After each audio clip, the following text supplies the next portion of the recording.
Hey, wemasosha. Ngila eThekwini. Naba bokufika la enkantolo. Durban Magistrate Court. Bazokhalaza la, bakhala ngokuthi abasaphephile, bazizwa bengasaphephile la eSouth Africa.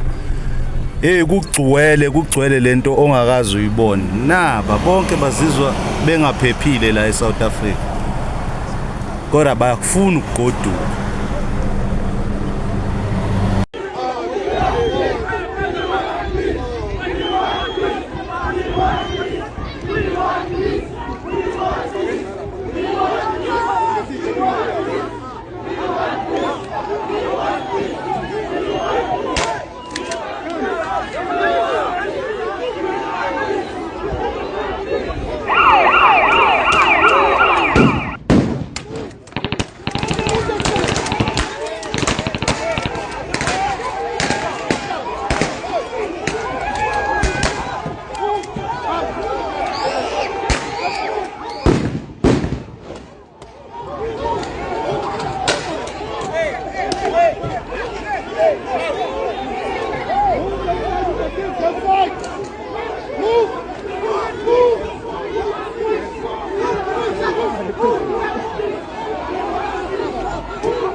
Hey, mama, move! Move! Hey, move!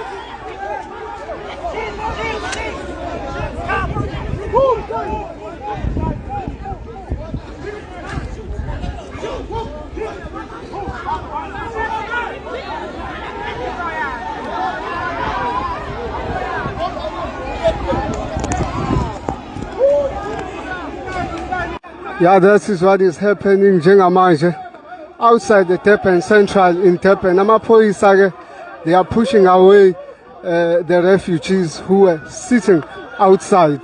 Bethi ilabo ezothola khona isafety, so they are being pushed away by amaphoyisa. Abasusa la phambi kwe Durban Central. Asazi ukuthi abasa kuphi kodwa si abasa kwi direction le ebheke ezasi khona eMoses Mabhida, I direction ke ekiwa ngakuyona njengamanje. Durban Network, we are bringing you the live coverage of what is happening njengamanje. Khumuka isiqoko, khumuka umakarapa amathla aconsele entshebeni. Yile siyaqandula. Isho yethu namhlanje isiqandulo sikhuluma ngendaba lekade siyibona la impela eya immigrants. So now we are having a problem. Siyabona lana kwi video sibonga kakhulu kulokhu umfowethu siyabonga sibonge kwi Durban Network nge video. But we are having a problem la. A real problem. Umfowethu uyachaza ukuthi these are the refugees bebezocela ukuphepha emaphoyiseni. I don't understand noma I don't think ukuthi i-agenda yabo ibe about ukuphepha. Indlela abeze ngayo uyabona ukuthi abantu laba no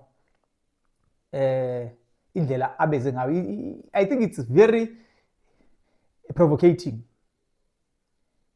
Yeah, it's like we will provoke amaphoyisa.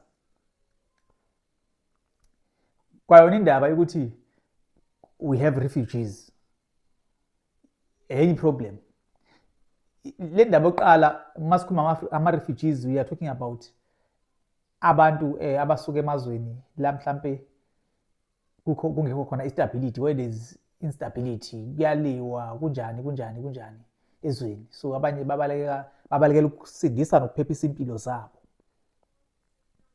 But in this case singabiza ukuthi awaphi mhlawumbe lawo mazwe labantu basuka kuona. I don't remember seeing abantu base Sudan la South Sudan. I don't remember seeing abantu baseSudan la kulelizwe. Abantu engibaziyo abala kulelizwe lethu are mostly from our neighboring Mozambique, Zimbabwe, Swaziland, Lesotho, Botswana, Malawi, a little bit of Tanzania, a little bit of Zambia. Amazwe la ngiwabalayo amazwe ngiqale amazwe ase-SADC ngase ngingenela ke emazweni ase East Africa afana noTanzania, bese siba nabantu ke abaningi abasuka eEthiopia nase Somalia okuse East Africa. So bese siba nabantu abasuka eWest Africa, mostly from Nigeria. Bese kuba iGhana, yes bakhona, little bit of Cote d'Ivoire, Ivory Coast bancane, koMali bancane nje, Cameroon bancane kakhulu.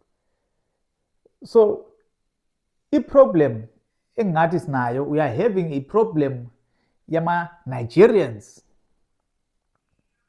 which I think are the people ababenze ukuthi qale yonke lento yama march akhona enzeka ezweni lethu ngendaba yabo yokubukela phansi ama-South Africans. That is the root cause yalama march mangicabanga. Okay, angathi the root cause, no. Let me say okwaba yihawu lokwenza ama-march, because asazi izinto ngempela ke is behind all these marches ukuthi what is exactly going on. But abantu engicanga ukuthi basixakile ezweni lethu abantu base-Nigeria, bese kuba ke abantu base-Somalia, Ethiopia ngezitolo nakhona kwaqhamuka ama-rumors endaba zokudla okugulisa abantu kanjalo wasiqhamuka naleke iy'phaza shop mafia, yabo edale inkinga. So singasho sithi we are having a problem yama-foreigners ey'phaza shop, more especially ama-Somali nama-Ethiopians. Bese kuba ke ama-drugs, Nigeria, prostitution and human trafficking from abantu base-Nigeria. So now labantu ababizwa ama-refugees basuka kwamaphi amazwe? That's my problem. Uthi laba bantu ke basuka kwamaphi amazwe? Enento futhi esingayikhuluma, lama march ekade banjwa, angikhumbuli kukhona abantu abakhishwa ezindlini zabo kuthiwa abaphume bahambe. No, they are very peaceful marches. Abantu bahamba edropeni bahamba, bese kuba ila incident eyodwa ke yenzeka labangena khona ke ePoint, bangena eflatini labaphuma khona nezidakamizwa, baphuma ne-drug lord, bayiphuma beyiphethe futhi idakamizwa. So angikhumbuli ikhishwa abantu ukuthi abaphume abahamba abantu zikubona ukuthi abananda ukuhlala sefanele baye emaphoyiseni bafuna ukuphepha. Angikhumbuli khona incident eyahamba kushawa abantu bokufika beshawa nje mhlawumbe baze bafuna protection emaphoyiseni. I don't remember that. But sekwakhiwe inqwaba yezinto iy'thombe ey'ningi ngezwe lethu kuthiwa kubulawa abantu bokuhamba kulelizwe, kushawa abantu bokuhamba benzwani. Eziyamanga, very lies everywhere. So now into engithitha kakhulu ke, at this moment in time there is still influx of foreigners which is still coming inside the country. Singakhuluma nge-incident le esanda kwenzeka la kutholakala khona ibhasi elisuka eMalawi via Zimbabwe lazofika la lifika nama-illegal foreigners ayinqwaba ebhasini. Kodwa at the same time kuthiwa we are killing, we are unaliving our fellow brothers and sisters from our neighboring countries, which is not true.